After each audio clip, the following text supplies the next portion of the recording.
Welcome back, TAC, to another episode of the Artful Chiropractor Podcast. This is Dr. Ray Daniels. Yes, that feels so weird to say, but the time has come. I have graduated, and I am finally in practice. It's been about a month and a half now, and I'm practicing in Reno, Nevada. So excited to be back doing the podcast, and going to be doing my very best to get episodes out as frequently as possible, but most likely, most realistically, it's probably going to be every couple weeks, maybe every 3 weeks, just depending until I can get my, feet beneath me and kind of just get in a rhythm. A lot of new things in practice and different things going on. We're starting a podcast for the practice as well, so just trying to manage my time, but I love doing these interviews, and we've gotten so much great feedback from students and new docs that I definitely want to keep going.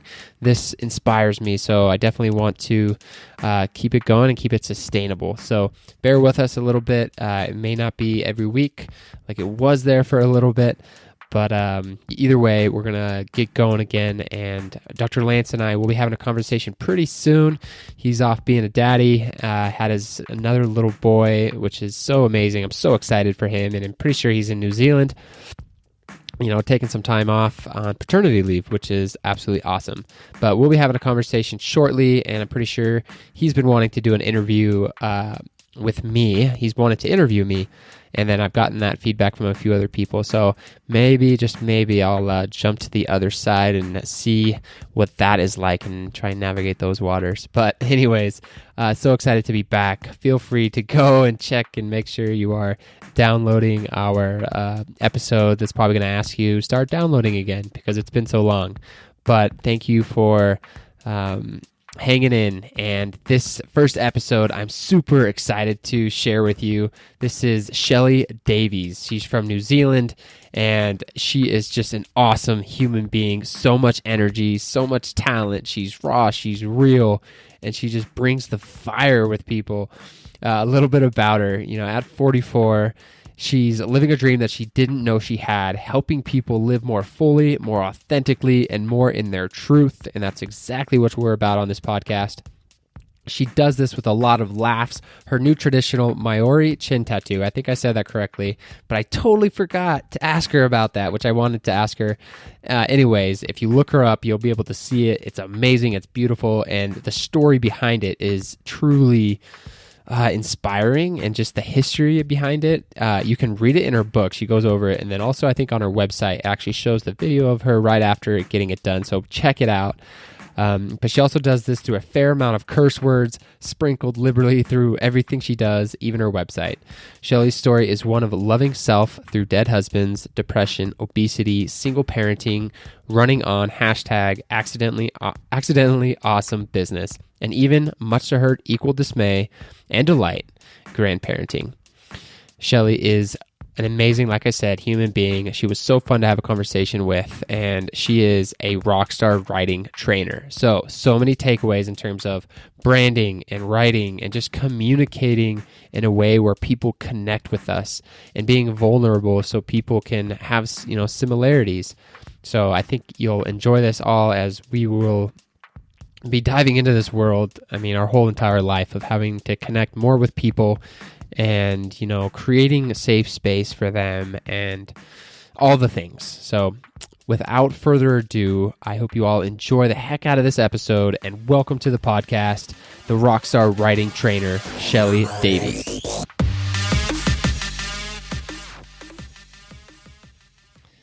Shelly Davies, welcome to the Artful Chiropractor.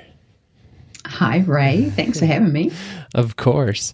Like I mentioned, talking with you in our pre-chat, I'm super stoked for our conversation. It's been a long time coming. We were trying to get this thing scheduled back in June, I think, of this year, but between graduation, you may have had you had a few things going on in your life at the time, I think. Yeah, it got a little crazy there for a bit, and now I'm finally settling into my new space. So I think our listeners were like, I wonder if he's going to be doing it again. We're back. We're back in action. So Shelly, you met Dr. Lance at Dynamic Growth Essentials in New Zealand, and that was kind of one of your first big interactions within chiropractic. But you're a writer, you're totally changing people's lives and the businesses and working with corporations and to have authentic expression, living more fully. It's truly amazing. But I kind of want to go back a little bit and maybe like what throughout your life influenced you kind of towards this path of authentic writing? Oh, wow. I feel like there is a really, really long story, but I'm going to pick 3 moments. Okay. The first moment was in high school at 16 when I read a short story by a New Zealand Indigenous author called Witi Ihimaera. And the short story is called The Whale. And it's about the loss of culture. And it has 2 stories side by side, one of an old man in an empty whare nui, or an empty house, and a whale that's been beached and is dying. And it tells the story about a loss of culture and things that we're losing as technology progresses and those kinds of things. And I felt it. I felt that story, and a light bulb went off because I realized that writing and words could make people feel things. And it was definitely at that moment in an English class that I didn't even enjoy. I didn't like my teacher, but I read this story and went, wow, I want to do that. I want to make people feel things. Now, if we fast forward 22 years from that point, I was on a trust board on Great Barrier Island, which is off the coast of New Zealand, for my people, because I'm a New Zealand Māori, so the Indigenous people of New Zealand. And we had I was on a board and we had hired someone to write a document for us.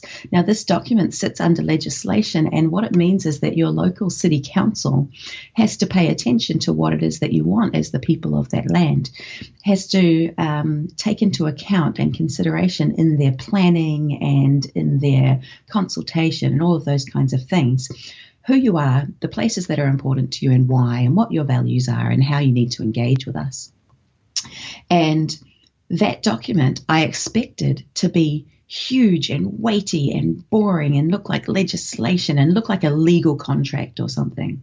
But when it was handed to me, it was just someone telling a story.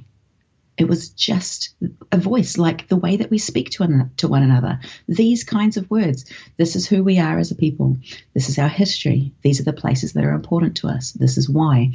And that was the first time I got introduced to something called plain language or plain English, which I had never heard of before. I'd been a writer for 20 years. I'd master's degree in writing, but I had never heard of this thing that allows us to use an authentic voice, talk and communicate in simple ways, and yet still have all this power. So this document becomes a legal document, but it was one that my teenagers could understand, and it was one that my 88-year-old Nana could understand, and that blew my mind.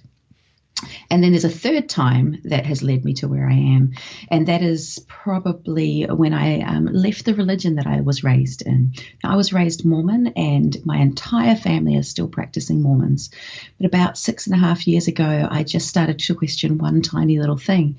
And unlike many people who have left a religion, I've never been hurt. I've never been treated badly. I wasn't oppressed. In fact, I credit so much of where I'm at in my life to that upbringing. I had amazing experiences and amazing skills and a great foundation in loving myself and understanding my own worth. But at that time when I questioned one thing, I walked away. And that was the hardest thing that I had ever done, even though I'd had a husband die, I'd lived through a messy divorce and single parenting and just challenges. Weight loss surgery was another thing that I had experienced. But walking away from that, pulling out this faith that was like the rug under my own feet, that was the biggest challenge. But I did it because I wanted to live with 100% integrity to who I am and authenticity. And I didn't want to live any aspect of my life, not even the tiniest bit, resenting someone else. And in this case, it was my parents and my family. I had a choice of doing what I wanted to do and what felt right and what was true to me, or living the life the way that I knew that they wanted to. Even at 38, I still really wanted my parents to be proud of me and be happy with my choices. But I decided I would rather live with the pain of hurting them and the regret of that than resenting them for me having to continue making choices that went against what I wanted to do. So those 3 times have all brought me to a place where A, I understand the power of words and writing. B, I understand how freely we can, and naturally and authentically we can use those and still have power and achieve the things we want to. And then I think I was going ABC, wasn't I? C, the last thing was me spreading my wings and giving myself permission to be fully me, even though it was hard and scary. Wow, what a beautiful journey, Shelly. And then, in that last moment, was there anything that really allowed you kind of to make that leap kind of at 38, or was it just kind of, really reflecting on like where you wanted to go, or what was the catalyst for you to like take that leap? Oh, that's such a hard question, because I know what I want to answer, and I'm wondering if it's completely true and correct. But it's definitely the only thing that's sitting with me as you ask that, and that is that I had a wonderful partner, a wonderful man come into my life, and it was his total acceptance and love, and I describe it as his hand on the small of my back. I don't know if that's a feeling that men can relate to, but I think that women tend to understand what it's like when you're out on a date or something, and this gentleman that you're with opens a door and puts his hand on the small of your back as you walk through. It's like a security, a guiding, just a reassurance that I'm here. And having that reassurance, having that safety, that acceptance and love and soft place to land is what gave me the strength to do it. Mm-hmm. Wow. And so that was at, around 38, in about 6 years now, you've spread your wings and oh my gosh, there's been no turning back. You've done some amazing things. And, you recently just launched your book, which is Good Shit I've Learned. Good shit I've learned, baby. Which is so awesome. And I'm glad you shared it with me, because I actually didn't know that. And I was like doing my homework, kind of like researching you, and then kind of reading through the book. And I was like, I probably won't get through the whole thing. But then I just started reading it, and I just cruised through it. Because that makes me so happy. Just like you said, it's just like, it was like so conversational and so like, oh yeah, I'm just like, I don't know, it was something so different that I haven't read before. So like really gave me a context for like, oh, this is like how she's teaching people to communicate, and I was like, it was really inspiring. Thank you so much. I wrote that little book for joy, and it literally was less than 3 months to the day from the day I realized that I was ready to write it to the day that it was launched. Wow. That is so cool. And that breaks down all these barriers of like what it would take to write a book, so it's like, wow, that's so cool. So we're going to kind of be diving in and out of some of the topics that you write about, and then we'll get to like some of the branding and stuff a little bit later. But you talked about in your book self-sacrifice and boundaries, which has been a big topic, for me, and I'm still learning it. And then I think a lot of our listeners, can really relate to it. So let's talk a little bit about like the self-sacrifice, and what that means to you, and then how you've been able to like set up boundaries around those. I feel like we could do an entire podcast just on this one topic. Yes. So I was raised with these very strong Christian beliefs, this Christ-like approach to being generous, having charity, being kind, loving one another, being good to people. And for me personally, along with that, was intertwined something about putting others first. Now, there's something beautiful about the ability to put others first. We don't want to be egomaniacs and self-centered. But there's a limit, right? It has to come a point where you give, but you still have enough left to give because you give to yourself. So I'm very driven to say yes to everyone around me and to be a people pleaser. I talk about it all the time. Hey, I'm Shelly. I'm a people pleaser. And much of our audience is right there with you on that. Yeah. And there's a lot of payoff for that, right? When we do things and we make people around us happy, they show us love, they affirm us, it's validating. But there has to be a balance. And in fact, at that time when this beautiful man came into my life 6.5 years ago, I had given to the point of just being broken. I had given and given and given and given. And in every aspect of my life, all I did was give. And there was no receiving. And I think that that's why having him arrive in my universe was so powerful, is that he gave to me. And that was something that just set off all of these bells and lights and sirens and went, hang on a minute, you deserve to be given to, and why are you not making sure that that happens? And so that's the self-sacrifice stuff, right? We give to others, and I've always been very driven to do that. And then I discovered Brené Brown. I'm sure that you've heard of her, and she is a voice who is loud in the world in all of the best ways, especially amongst women. I don't know about amongst men or amongst chiropractors, but her work has been very, very powerful for me. She talks about vulnerability. She talks about shame. She talks about living wholeheartedly. And that phrase, I connect with that phrase. It resonates with me a lot, because I feel like one of the reasons I exist is to love, to give of love, to love people, to be loving. And so I want to be able to live wholeheartedly with my whole heart. And I watched a very brief interview with her once where she said that her research showed that the people who are able to live the most wholeheartedly are also the most boundaried. Now, that was only 2 or 3 years ago that I watched that, and it stuck with me. I went, holy shit, I don't know how to do boundaries. I've always felt like boundaries are bad, selfish, self-centered, something. And having her say, both as a voice that I respect and has credibility in my world, but also as a researcher, she's got that academic rigor behind her. Having her say that her research has shown, that there's evidence, you can give more, you can love more, you can contribute more if you have boundaries. And I went, okay, this is my next level of development. I need to develop boundaries. Right. And it's so true. And that's definitely how I have begun to think about it. Not always does it actualize in my actions, but thinking about, okay, the more that I can kind of set boundaries and almost fill my cup up first, then the more I can give to people. And if I'm not doing that, then I really have nothing to give. Exactly. But we think we can. We do it to ourselves all the time. We empty that cup or that tank or whatever you want to call it, and then feel bad about why we're not doing our best for others around us. Exactly. And sometimes it's hard too. You don't really realize that you're giving really way less than what you could be if you compare to what if you had boundaries and were filling your cup up first, until we actually do that and we have that like self-love and like recuperation, and then we can like surf from such a different place.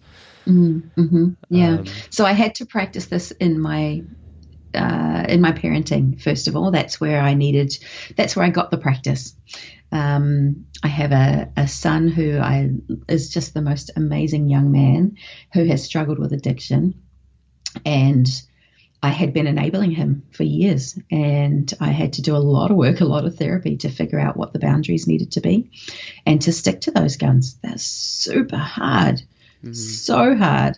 And so I practiced boundaries in my life as a parent, not just with him, but with my other children as well.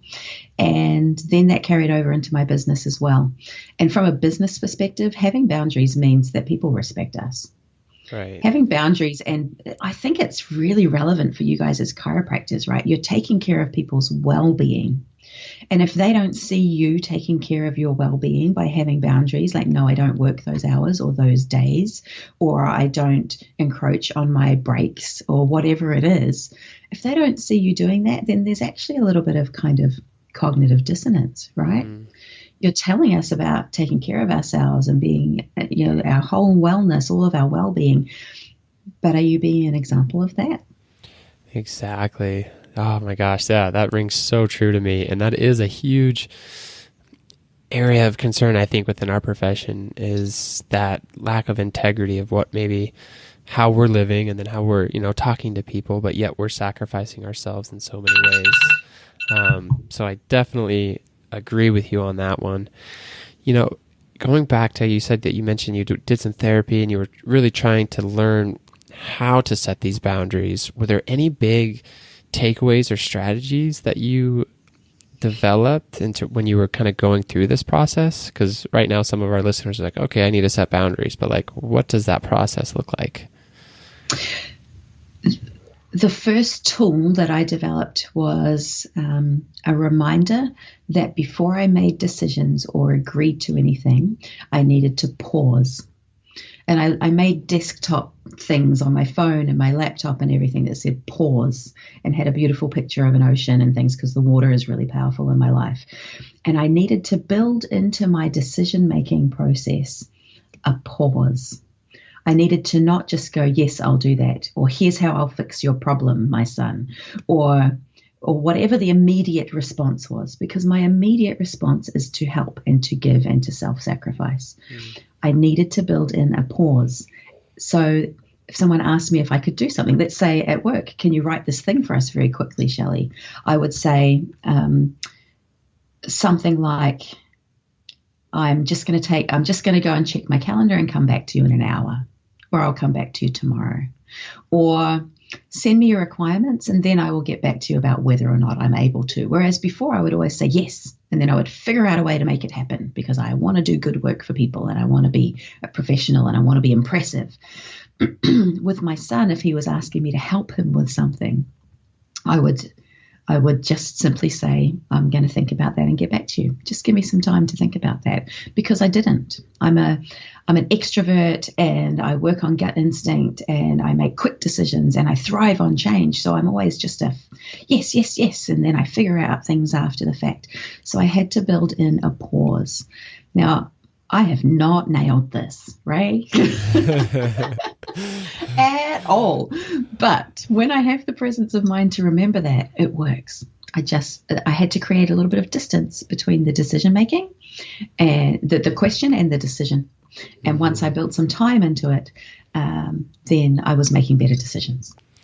Yeah, that will be such a great strategy for people listening. And because I know for me, when I've had that impulsive, like, yes, or, I really didn't have that pause, then when it comes, down to doing that or going to that event, it's just like, oh, there's almost like this resentment because I didn't really fully think through the process of, did I really want to do that? Yeah, resentment and regret are two things that I hate. Those are bastards. We don't want to live with resentment and we don't want to live with regret. And so, yes, that's another reason why I should remember my pause. Exactly. Yeah, like you said, we could talk about this forever, and it's super important for chiropractors because it's like preventing burnout is a big thing. It's just like you give, and it feels so good. And, it's just like, are we going to be able to practice and do the things that we love for 10, 20, 30, 40 years? And honestly, self-sacrifice and it's so important that we set those boundaries. And it's so weird to think about because initially you're like, oh, I'm being selfish, but it's like, no, it's actually allowing you to give from such a different space. Yeah, exactly. And then going back to, Brene Brown a little bit, you mentioned quite a bit of vulnerability. And I imagine over these last 6 years, like that has been a huge piece of your communication and one that appears to be super challenging for a lot of people. And I know for me, I don't know, I really realize the power in it. And I definitely take the stance of like more silence and listening. And that's definitely just been my personality. But I know that there's so much power in being vulnerable and speaking, at the right moment. So do you have a process around, listening in silence versus being vulnerable and like sharing your voice? My starting point is always to share, because I think when it comes to creating safety in our relationships, in our engagements, excuse me, so for me, it's in a training room or a room where I'm facilitating a group of people. The way to establish a safe, trusting, low risk space is that I have to lead the way. If I can show the people that I'm with that I can be vulnerable, even without being aware of it, something inside of us says, wow, if she can share that, and look, she didn't get struck by lightning, no one laughed at her, no one mocked her, then I guess I'm safe to be a little bit more free with the things that I share as well. So it's about giving and contributing to a space. I absolutely lead the way consciously in that. So I've been a teacher for, how old am I? I'm 40. I'm nearly 45, which I love. 40s are freaking awesome. I started teaching at university at 21, and I can remember teaching classes even younger than that. So that's another part of my religious upbringing, was lots and lots of opportunity to speak, to lead, to teach, to be in front of people. And so I've developed my philosophies around what it means to be a good teacher, a good facilitator, what we need in order to learn well. And for me, safety is this huge thing. It's a very conscious thing that I do when I am creating an environment for people to learn and to grow. They have to be able to share.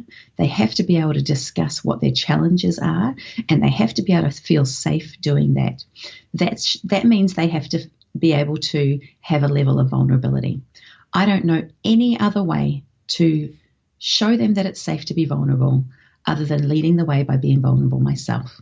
So when people get into a training room with me, they get this bouncy dork who tells way too much about herself and has no filter and says stupid shit and laughs at herself.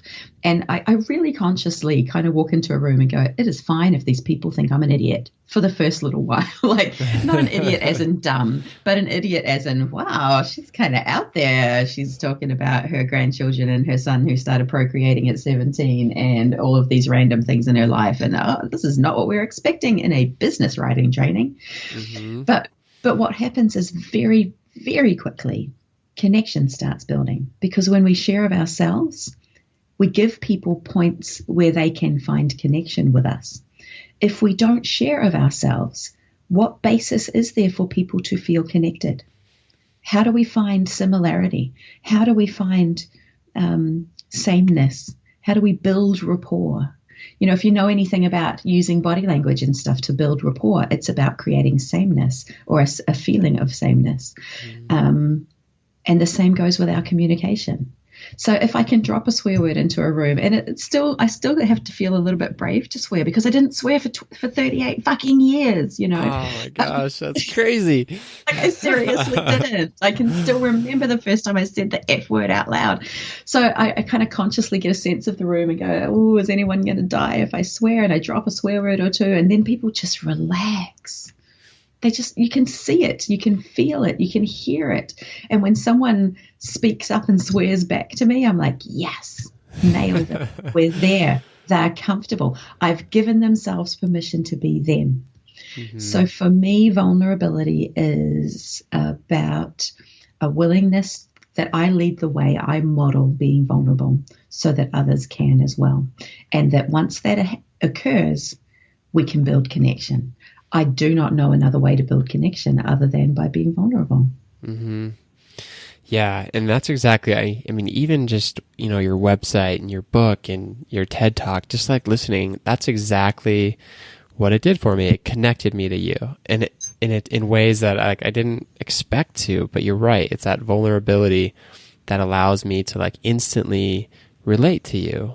And mm-hmm. It's so important, you know, as chiropractors, we're trying to create that space really quickly for people. Like they come in, they're already a little bit anxious about, you know, the environment, especially based off of their past experiences with any type of, you know, medical provider.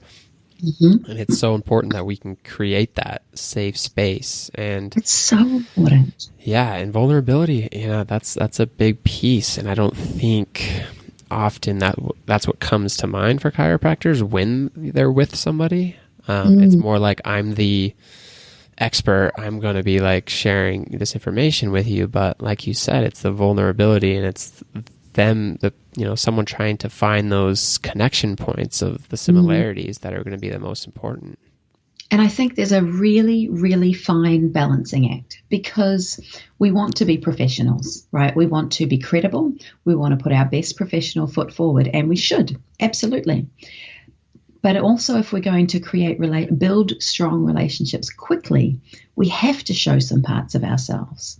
And so it might even be a worthy exercise for an up-and-coming chiropractor to go, right, let's do a brainstorming exercise about what are the aspects of my life and my personality that I can comfortably share without damaging my credibility as a professional.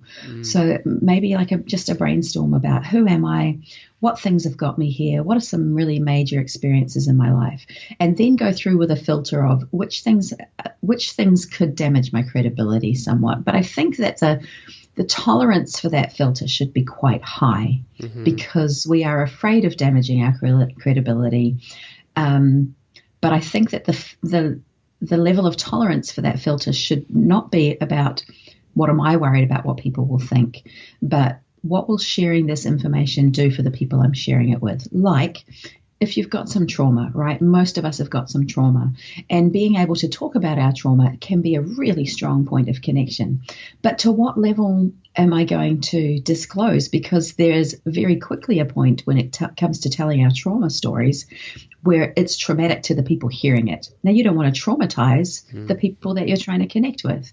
So you might mention, yeah, I've had some hard stuff while I'm growing up, or yeah, there was some violence in our home, or yeah, I understand what, I think I can relate because of this experience, but then have a really conscious line of where you don't go into detail. Or now, as I'm saying this out loud to you, I'm thinking, oh my gosh, people are going to freak because we think that in order to be professional, we have to separate the personal and the professional. But I think that that's absolute bullshit. And I think that it holds us back.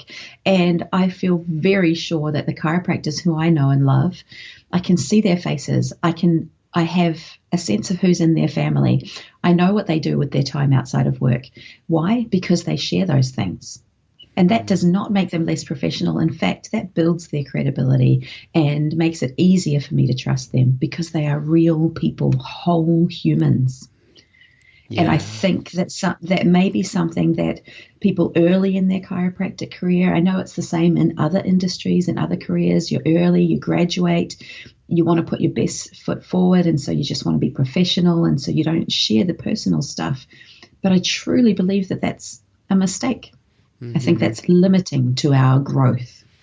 I definitely agree with you. And I think there's this transition too, because in chiropractic, there's like an older philosophy of how to do things. And then you have this like younger generation coming up. And I think, they definitely resonate more with this, being real and just connecting more with the people that they're taking care of and not having that like boundary between themselves. So I am excited for that. And I think that's kind of the trend of where we're going. Yes. And, doing this exercise, like you said, I think is going to be really, really beneficial. Because I was like, even this week, I had the chance to like talk to, like we do these reports, after we do an exam, and I have about 20 minutes to kind of, share a little bit about chiropractic and kind of, how I think it's going to help them and a little bit about myself. And there's a couple moments in there when I want to share like a story or my why or go into that. And it's like you immediately feel the shift of the room from like me just speaking information to people and then them hearing this like personal touch of who I am. Yeah. So it'll be important. Yeah. I want to like add more of that into the talks for sure. And I think that if someone is worried about that, if you do a conscious exercise and then you create a list, these are things that I can comfortably talk about. I don't have to make a decision on the spot in the moment about, is it okay to share this? Because I've consciously created that list already, a little bit of a resource for myself. I think that would be incredibly useful. Definitely. And Shelly, going back to you being able to like walk in the room and just like have, I think you referred as like zero fucks or lose the fucks. It's how has that developed over time? Because that's like super powerful. And I think there's still like a balance with that, especially, professional versus personal, but developing that point where you're like, I'm really not overly worried about what other people are going to think, because that's exhausting when you're coming from that place all the time. Mm-hmm. Yes, it is. I think that, we talk about giving zero fucks. In fact, there's a song, How Many Fucks Do I Give? Zero, none. Everyone's going to look that up now. I can't remember who sings it, but it's super cool. It's not about giving zero fucks, right? Because we're not assholes. We do care about people, but it's about not giving any fucks where they are not deserved and not relevant, and where the power shouldn't be given. All right. So it is about what people think and whether or not we care and give power to what other people think. So I think there seems to be a theme as people get older that they give fewer fucks. That everywhere I go, especially women, are saying to me, oh, yeah, the older I get. In fact, that I say to people, every birthday I lose more and more fucks. What did you give yourself for your birthday, Shelly? Fewer fucks. That's awesome. I talk in the book, and it's something that I use a lot in my life, about sorry, my voice, goodness, catastrophizing, or terribilizing, which sounds like a bad thing. And it can be if every time something happens in your life, you just jump straight to a point of, oh my gosh, it's the worst thing that could ever happen and everything that's the end of the world. But if you consciously use this idea of catastrophizing to help you think through the potential outcomes in a situation, to help you play through scenarios, then what it means is you can be aware of the potential outcomes and decide if any of those are worth you caring about.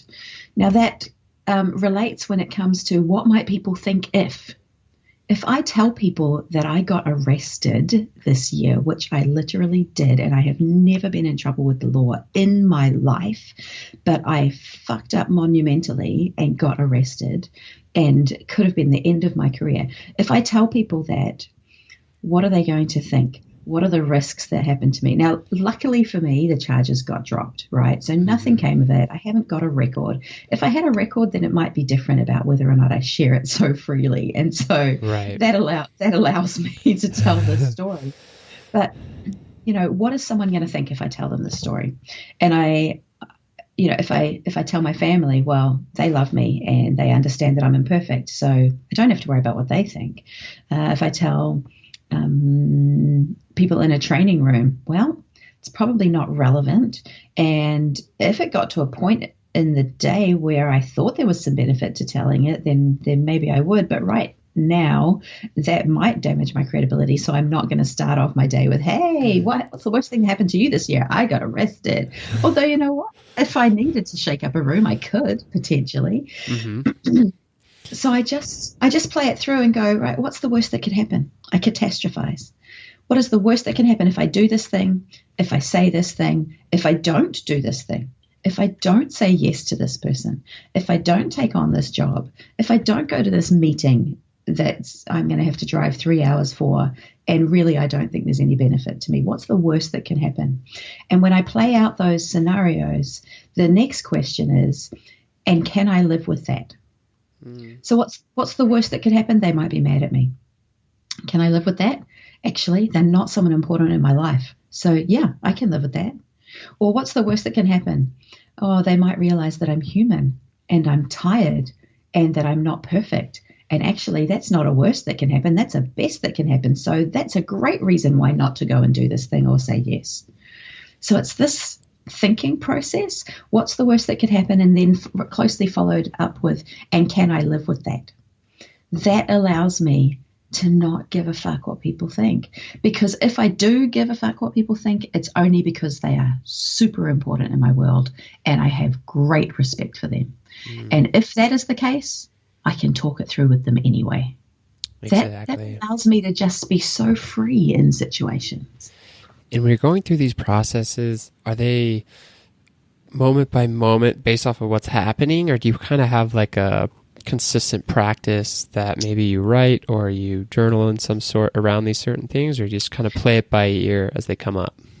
Yeah, you used a word. What was that? Consistent. I don't know what that word means. What is that word, right? Consistent. Consistency. Like what? I've heard of that thing. Look, I have great respect for people who have routines and discipline, and I don't. I simply don't. I am too much of a free spirit. How do I describe it? Part of my journey over the last 6 or so years, because I established my own business and had to figure out how to work on my own and work outside of routines of showing up at 8 o'clock in the morning and working till 5 or whatever it was.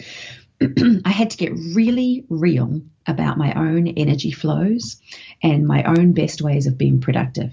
So I don't have routines because I'm not good at sticking to them. And because I have these unrelenting standards and this black and white thinking, if I set myself a routine and then I miss it once, then I've failed. That's what the voice in my head says. You failed. You set this task, this goal, this routine, and now look at you failing again as usual, which is dumb, right? Mm-hmm. So I have an awareness around the things that work really well for me. And I do them when the time is right and when the energy is right and when the planets align.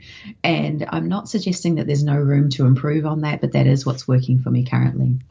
I appreciate that perspective for sure. Keep going. Oh, yeah. Oh, that's good because it's definitely not. I mean, I'm the opposite. I have tons of routines and habits, but like just hearing your perspective, I think, it's really beneficial. And there's some listeners who are probably in the same boat because often we have these, all right, strategy and routines and what do you do? And maybe they might be more like you, so it's been frustrating and they have those moments of failure when they don't do it. So that's cool to hear your perspective on that. I do. I think it's really easy for us to go, well, if I don't start my day with meditation, then I'm failing or I'm not as good as those people who do or whatever. But when I wake up in the morning, and that could be vastly different times, from anywhere from 1:30 in the morning, my day might start if that's when I wake up and my brain says, let's go. If I wake up in the morning and go, right, well, the first thing I need to do is meditate, then that completely interrupts my flow. That's not what works for me. So I give myself permission to wake up when I wake up and my brain says, let's do this thing. If I wake up at 1:30 in the morning or 3:30 or 4:30, which I do often, then I get up and start doing stuff and I'm incredibly productive. As long as I know that later on when I need a nap, I will take one, right? Because if I didn't do that, then that would be really unhealthy. But I also give myself permission to just sleep when my body is like, yeah, and we're done. Then I will sleep.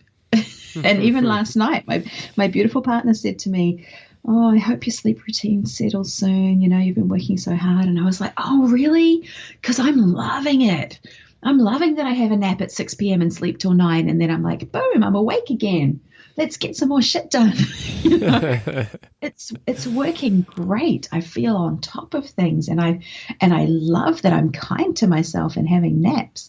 So no, I don't have routines where that stuff is built in. I am very much go with the flow, do things in the moment. I'm very present in the moment, and I think that the most important thing is about figuring out what works for us and leveraging off that. There's a lot of power in leveraging off those things. Exactly. And you mentioned, I think it was in your book too, you had a question that you asked yourself. It's like, do you enjoy it? Fuck yes. And then it was like, but just have an end to it. It's just like when you're done, you're done. Or you gotta let you kind of explain it. But it made sense to me. It's like, okay, go all in, but then just know that you're going to need a point of recovery at some point. Yeah, I was having these days where I was all kind of manically crazy busy, rushing from one thing to the next, and always felt a little bit on the back foot, like, here I am 3 minutes late to my chiropractor appointment, and you're so, and I was punishing myself a little bit because I had all these shoulds.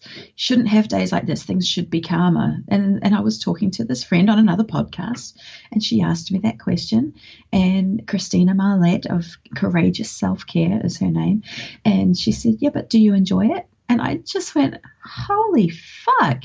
Yes, I do. How stupid is that I've been telling myself there's something wrong with this? As long as it's a conscious choice, as long as I know that I have the ability to flow in that zone or say no if it's not the right time. As long as I'm aware and have those boundaries around it, it's great. I thrive when things are all kind of manic and adrenaline fueled for a time. Right. Yeah. And that kind of leads pretty well into kind of my next question. You mentioned in your book, like, just don't let your preferences go rogue. And I really liked kind of the outline of it. And it kind of just gave you a process of going from like shoulds versus, this is what I, would like to happen, but then having a process if that's not the case. Do you want to share that a little bit? Sure. I'm even looking it up because I can't, I tend to take the high level takeaways and I don't think through the process very much. But, I was talking to my therapist, James, who just helps with my sanity. I think everyone should get therapy. Everyone should have a counselor, a therapist, a coach, a someone who is not us, because although we're super wise and smart, we still need some external, someone to reflect, someone to say, hey, here's what I'm hearing, or someone to ask questions because they can hear gaps in our thinking or whatever it is. Definitely. So really quick on that note, I love that idea, and I've been thinking about that for a while. But do you have did you just bounce around from different people just trying to find a good fit for a therapist? Because so many people, it's this new idea of just having this be a very proactive strategy for your life of having someone there, and not just like, when things are really, really bad, it's like stigmatized and da-da-da-da. Yeah. It's like, for me, it's like very similar with like chiropractic, and it's not just like this reactive thing, but it's very proactive. But do you have any suggestions just for our audience if they're like looking to find someone who can be that for them? Look, I think it's a case of shopping around like dating. Yeah. Right. You're not going to find the right life partner without shopping around. You're not going to find the right therapist or kind of therapy, whether it's a coach, whether it's a psychologist, whether it's a counselor, whether it's art therapy, whether it's, who knows. You're not going to find that without shopping around, because this is a human relationship. Definitely. And you have to find the right fit. For me, working with I discovered after a few years of trying different counselors, I tried a psychologist, and psychologists tend to work with CBT, cognitive behavioral therapy, which is about an awareness of your thinking and how your thinking influences everything, which clearly is something I subscribe to a lot, because the first chapter in the book is it's all in your head. I think we can control absolutely everything in our life if we are aware that we control the meaning that we attribute to things. We control what we do about it. We control how we respond in our heads, and that's the basis of everything. So I had to discover that a psychologist was what worked well for me, and I found one that was awesome. And then she moved town. I was like, damn it, I have to find someone else. and found James, and we've been working together for a good few years now. So I think it's just about shopping around. Awesome. Thank you for sharing. Didn't mean to sidetrack us too much. No problem. So I can't remember what the should was that I was dealing with at the time, but James kind of said to me, look, I'm hearing a bunch of shoulds in your in what you're saying. And he has told me who the theorist is behind this, but I can't find it right now. Basically, he said, look, let's talk about shoulds. Shoulds are preferences that we've given too much power. Shoulds are preferences that we are giving power in our world, that we keep saying, I should this, I should that. But really what we mean is, look, I'd prefer it if things were like this. Now, if we follow through the thinking around the shoulds, then it kind of goes, a should is like a demand, right? Life should be like this, and so it's not. So then we do that catastrophizing or awfulizing thing, right? Life should be like this, but it's not. So it's all terrible. It's all too much. And then we follow that with something along the lines of, things are impossible. I can't cope. I can't cope because life is not the way that it should be and everything's terrible. And since I can't cope, then we label ourselves, we judge ourselves. I'm not good enough. I'm a failure. I'm not worthy. Now, if we change that should to a preference and we reduce its power, then basically the narrative shifts to something like, I'd prefer it if life was like this, but it's not. And that's unpleasant. Yeah, that kind of sucks, but it's okay. I can cope because that's just life. And therefore, the labeling part comes back to, I'm just a human. I'm just a person. I'm just like everyone else, and I'm doing fine. So it changes from demand to awful and awfulize, this is impossible, and therefore I judge and label myself as bad or being less than, to I have a preference, and it's unpleasant that my preference is not being met, but I can cope with this. It is possible to deal with this, and therefore I'm just like everyone else, getting through each day and all of the shit that comes our way. That just shifts everything. Definitely does. And that's so powerful. Especially where a lot of chiropractors, especially, early chiropractors, like I mentioned, I'm still, I guess I'm in my second month now, but I mean, those shoulds come in really heavy. Yeah. And it's not like it's new, school was its own set of shoulds that just kept going. But having this process is, it just shifts the energy around it. And I think it allows you to come from such a different angle to it that just feels so much better. Yeah, there are some really good sayings around it, and I can't think them, but there's kind of a play on the words between should and shit, like don't should on yourself. Yeah. Because it is something that we do to ourselves. It's not actually, we think it's coming from other people. Oh, people will think I should do this and I should do that. But it's us. We put it on ourselves. And should is something that should.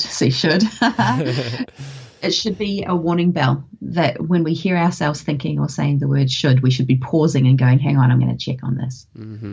Is it a useful should, or is it a damaging should? Yeah. And to me, this process is more like empowering, because I've heard that before.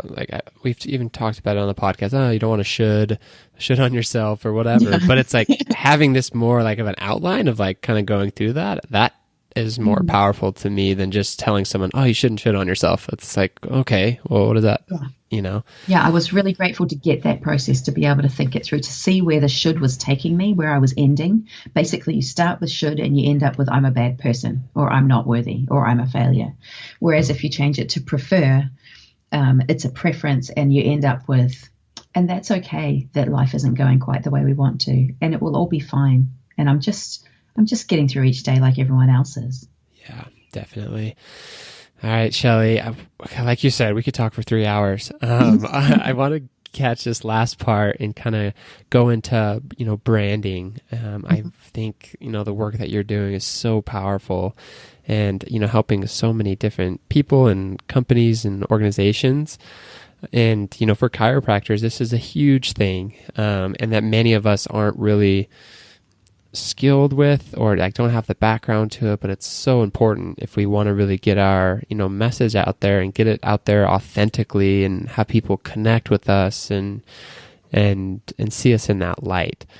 So there's so many ways to go with branding, but in terms of you, like your specialty is writing, right? And yes. What has been your experience when you've looked upon maybe websites or different things of the chiropractic profession, or where do you think we're at in some aspects? Now, I don't know what it's like for you guys overseas, but here in New Zealand, because I have an amazing chiropractor, Kylie Phillips of Phillips Family Chiropractic. Here in New Zealand, there are a lot of concerns about what words get used to describe what chiropractors do. And basically, you can get into a lot of trouble if you are making claims about things that we clearly know that chiropractic does for people. Right. And that drives me insane, because I'm all about transparency and saying things like they are. So I don't know if is that the same internationally? Yeah, that's definitely fair. We really have to be careful about what we say. Like if chiropractors are using, oh, we treat this or something, because that's definitely not where we want to go with it. We just kind of want to say, all right, we can optimize the body's ability to heal and self-regulate and all these things. Yeah. But what comes after that is we don't claim what could happen, Yeah. So my advice to chiropractors with their brand and their website is two things. Number one, focus on the people. Okay. When I go and look at 10 different chiropractic websites, I'm going to be completely put off by the ones with the stock images. I'm going to be completely put off by the ones that feel like they're trying to compare themselves to, or almost present like a medical model, like here's all the science and here's all the it's personal connection. So my first piece of advice is focus on, if it's you individually in practice, have plenty of pictures of you with different facial expressions, with you interacting with people, and try really hard not to have those be posed situations. Try and get a photographer who can take images of you actually in action, just having conversations with people, laughing over a cup of tea or a beer or whatever it is. Because if I am faced with 10 different chiropractic websites, and when I look at yours, I get a sense of the person who I'm actually going to be working with, I will feel more drawn to that. Now, that's not going to be true of 100% of everybody, but it is true of the majority of humans. We connect with other humans.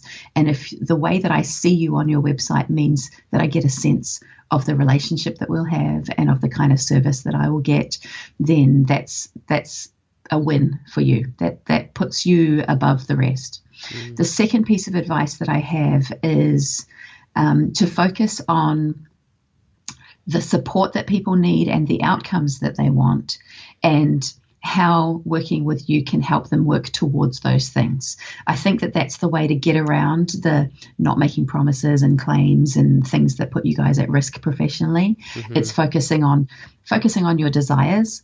Look, I like to say focus on your pain as a marketing approach generally, but I know that you don't want to just be like, come to us when you're in pain, because there's so much more than that. Mm-hmm. So focus on the need, the desire, the thing that that person and their family wants, and how working with you can help them to achieve that, rather than focusing on how do I work around making claims of the things that I know that I can do for people. Right. And that's like so hard, right? Because you see it every single day in your office for a lot of the chiropractors. Yeah. They want to be like, I can really help with, or I've helped with a lot of people who've had this, which is fair, but not making those claims. Yeah. Yeah. So I can't say enough that showing little parts of your personality. Have you got a family? Have a family photo somewhere. Have you got a whole team of people? Have the pictures of your whole team not be corporate headshots. Have the pictures be of everyone sitting around having a drink or a meal together, and just capture shots of them in that kind of space. Have pictures of them in weird yoga positions. Do something that shows that we're humans. Mm-hmm. We no longer need to do this. Oh, we are professionals, and so we can only show ourselves professionally.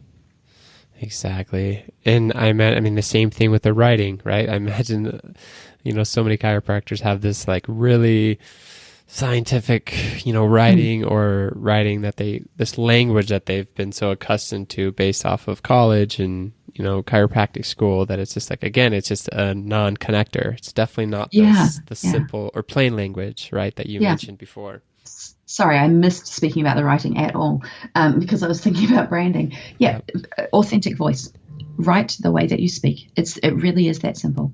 When you meet with a client and you explain to them in your own words how you can help and what that experience is going to be like, what it's going to be like for them when you do adjustments or whatever, put those words on your website. If you have to, record yourself speaking and then get someone to transcribe it and then just tighten it up. But start with your speaking voice. That will translate the best onto your website and onto your marketing material. Do not use the voice that you used in your university assignments. Do not use the voice that you use when you feel like you have to come from a place of science and medicine and those kinds of things. Use your natural conversational voice. It will win every single time. And you mentioned that too in your, I think, or it might have been your YouTube video, but how people, when they start to write, it's like this shift happens where it goes from like writing versus compared to what it's like when they actually speak, which is ingrained in us since we were little. It's like a switch in our brains. So that's my TED talk about the formal business voice is dead. It's like there is a switch in our brain. We are completely unaware of it, but we have ways of communicating verbally, and we have a completely separate set of ways that we communicate in writing, even down to the fact that we have a different vocab. We have a set of vocab that we don't speak out loud. we just use it in our writing. And if we can get through life just speaking to people and using one set of vocab, why on earth would we need to draw on other words in our writing? Mm-hmm. They are less useful. Right. Yeah. And it's weird. Like, I've caught myself trying to use like bigger words too. It's just like, why am I trying to do this? To like sound smart or something. Yeah. I want to sound smart. Where's my thesaurus? Oh, that's funny. Okay. Great takeaways there, Shelly. And then how about writing in terms of, do you have, again, I imagine it's probably when the moment feels right or when you're called, but just writing for pleasure and reflection. What benefits has writing done for you in that sense, outside of the world of like branding and communicating to others? When I was a teenager, I kept a journal for many years, and I set myself the task of writing a page a day. I have no doubt. I have no doubt that the reason I am a good writer today is because I exercised that muscle every single day back then. So for a period of years, I just wrote hundreds of pages. And I don't do that for myself today. I prefer talking. I really just love talking with people. That's how I work things through, with my therapist, with my friends, whatever it is. Mm-hmm. So I don't do journaling and things these days unless I'm really struggling with something. If I really am struggling and just can't get it straight, then I will open up a document on my computer and just offload and you get a lot of clarity that way. For me personally, I feel very creatively fulfilled with the writing that I do for my clients, because even if it's a technical document or a report to a board, there is still a problem that needs to be solved, and my ability to find the solution and use the right words is a creative process.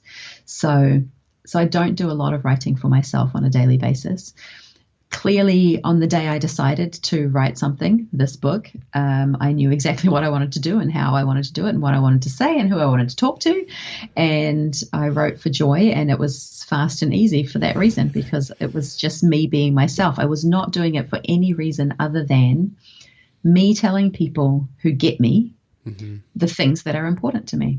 As soon as I introduced, but what if someone doesn't like this, and what if someone doesn't like the swearing, and what if this and what if that, then it was getting weaker. So I just gave myself permission. No, I'm writing this for me and the people who get me. I'm writing this for me and my tribe, because if they're not my tribe, then I don't give a fuck. Right. This book is not for them. Exactly. And so many people said, we think you should do this because people might think this. And I'm like, I'm not writing it for them. Mm-hmm. It's been an interesting experience. Yeah. I want to just give a shout out to a book called From Worry to Wonder by Amber Rae, R-A-E, that came out just this year, I think, or maybe late last year. And she's receiving a lot of praise for that work. I read that book and it was such an easy read. I felt like I was having coffee or wine with a girlfriend and that we were just chatting. And it was reading that book. So in terms of the content, there were some really good reminders for me. There was nothing groundbreaking. I'm good at thinking myself through the worry and getting to the wonder, But I think there's huge benefit in that book for lots of people. What it did for me was go two things. Number one, I don't have to have something brand new in order to write a book. I just have to share the things that are of value to me and might be of value to other people. And number two, what made it so great for me was that it was just like a girlfriend talking to me. And that gave me permission to write my book in the way that you've read it, which is just me talking to my friends. And I think that I'll get more friends because of that, because it's a voice that's highly relatable. Exactly. So if you need a really easy read that's going to give you permission to be more you and encourage you to step out of your worry and into your wonder, that book, From Worry to Wonder by Amber Rae, is highly recommended. I love that. I mean, that goes for, if our listeners are trying to do a blog or they're trying to do a podcast or they want to write a book eventually, it's just like having that foundation is so crucial. And it's going to be so much more enjoyable to write too, way more enjoyable to read or listen to. Yeah. So awesome. Yeah, so many people have said to me, like you, I was just going to flick through it, but I couldn't stop, and then I sat and read the whole thing in one session. I'm like, yes, it's Yeah. working. Yeah. And I've rarely, I don't think I've ever done that. Like people say, oh, I couldn't put the book down until it was gone. I'm like, okay, yeah, that hasn't really been my experience. But no, yours. And it was on a PDF too. So, which is like not typically how I like to read a book, but I was just like Yeah. scrolling through and I was like, yep, that just happened. I So love it. cool. It really is a test. I resisted a lot of advice around how to write the book and how to do things with the book because I wanted to test if I do it my own way, 100%. If I follow my instincts and I am authentic to myself, will it work? And it's not like I have a lot riding on this book. I did it for joy. If it makes money, that's great, but that's not at all what I'm looking at right now. I did it for joy, and I hope that it will bring joy to people. And it really was a test for myself, that if I follow all my own advice, will it work? And so far, it's looking good.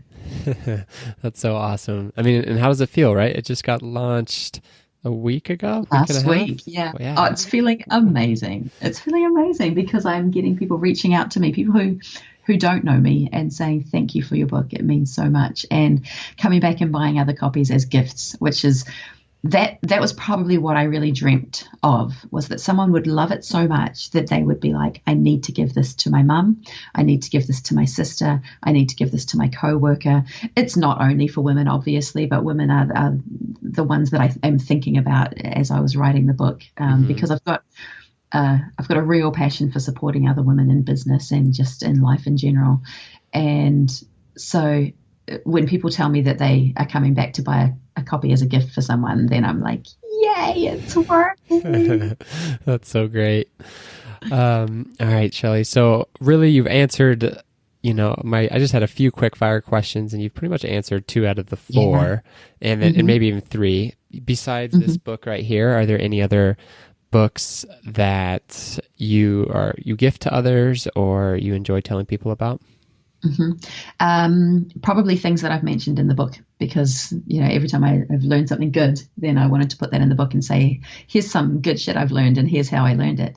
Awesome. I am not a really big reader, but there was that book by Amber Ray.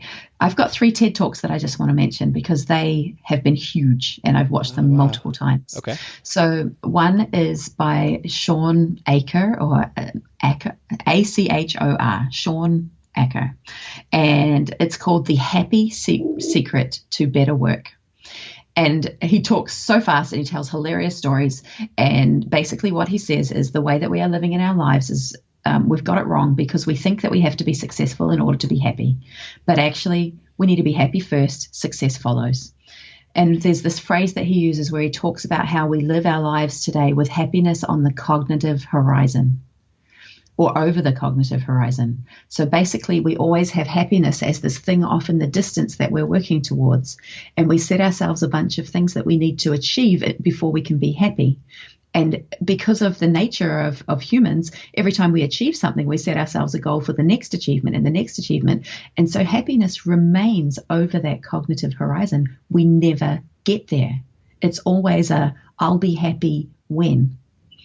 And there's scientific research that shows if we can make ourselves happy now, if we can find happiness in the present, that we are more productive, that we are more successful. The things that we want to achieve come as a result of that. So it's about flipping that on its head. So Sean Aker, The Happy Secret to Better Work, that's one. Everything ever written and done by Brené Brown is the second thing. But most specifically, I discovered her TED Talk, The Power of Vulnerability. And that articulated things that I knew and I practiced, but had not been able to articulate before. I didn't know that vulnerability was actually this thing that we could consciously use and apply in our lives and benefit from. And the last TED Talk is called Rethinking Unpopular by Erica Napolitano. It's from TEDx Boulder in 2012. And this is what helped me get to my brand as you know and see it today, because I can't remember the words. I haven't watched it for quite some time, but basically she just it was about giving fewer fucks, and it was about being unapologetic in your brand, and we think that our brands have to appeal to a wide audience, and we've got that all wrong. We should choose to be more unpopular, because we just need to speak to our own tribe. And if 90% of the population doesn't like the way that we speak to our tribe, that doesn't matter, because the 10%, or I'm picking these numbers out of the air, our tribe is all that matters. We don't need to speak to those people who aren't our tribe. We shouldn't give a fuck what they say, because as long as there are enough people in our tribe who subscribe to our theories and our practices and come to our services and pay us money and keep our businesses going, or whatever it is, Right. Those are the ones we should be speaking to. And if we speak to them clearly and in an authentic voice, it works better. But if you water that voice down to try to appeal to a wider market, then you're not speaking effectively to anyone. Right. And I really resonate with that. And with chiropractic, like trying to surround yourself with the people that really you want to work with and take care of it and inspire you. I mean, I think that's a huge component to, like, you know, having a lifelong practice and being fulfilled and having meaning with it. It's just like really focusing on marketing on who you want to take care of, you know, rather than like, I'll take anybody and everybody. Which, of course, everyone needs care, but at some point, it's like those boundaries too of like, all right, who's going to inspire you to show up and really serve them at a high level? So it's like, definitely the same concept. Like maybe you only want to serve people who are committed to their well-being on a weekly basis, you know, and so then that not only does that change the way that you speak to them, but it also changes the way you package your services. Right. Exactly. You know, maybe you only want to serve families with young children. So not only does that change the way you speak to them, it also changes the way you package your services. So this whole rethinking unpopular, I would say to all of you young, amazing chiropractors, have a look at this talk and think about who is your tribe so that you can speak to them in the right language. And every time you have a fear about, oh, I can't say this or I can't do this because what if people think this, then you follow that up with, well, they are not my tribe and I am not speaking to them. Wow. Yeah, that's super insightful. Thank you, Shelly, for sharing. Do you have any fun things that you like to do when you chill out? Nap. Seriously, sleeping is my thing. Cool. It brings me joy, which is hilarious because I don't sleep a whole lot at night, right? But if I want to take care of myself and if I can reflect over a few days where I've been taking good care of myself, there have been naps involved. It does my brain good. It does my soul good. I love a good nap. Awesome, Shelly. This has been such an amazing conversation. You've been so generous with your time. We went over. I just want you to know how grateful I am. And there's so much value in this, conversation that we've had, and our listeners are going to get so much and have so many takeaways and just things to work on and contemplate and really think about of like how they want to communicate and brand themselves and just different things that'll help them moving forward. So thank you, thank you, thank you. Oh, thank you so much for having me. And I know you're going to give me a chance to shout out, so I won't make you offer that to me. So ShellyDavies.com, and make sure that the Shelly doesn't have an extra E. So it's just SHELLY, Davies with an E in Davies.com. That's where you can find me. You can find my TED Talk. You can find my books. And I would love to connect with people on social media. I've got Facebook, Twitter, and Instagram. And on all of those, it's ShellyDavies.com or ShellyDavies.com. So I'm super easy to find. And can I just say one last vulnerable thing? So I had weight loss surgery about 8 years ago. I had gastric bypass surgery. One result of that is that when I am eating and drinking, my stomach makes a lot of noise. The way that most people's stomachs make noise when they're hungry is what mine does after I've eaten.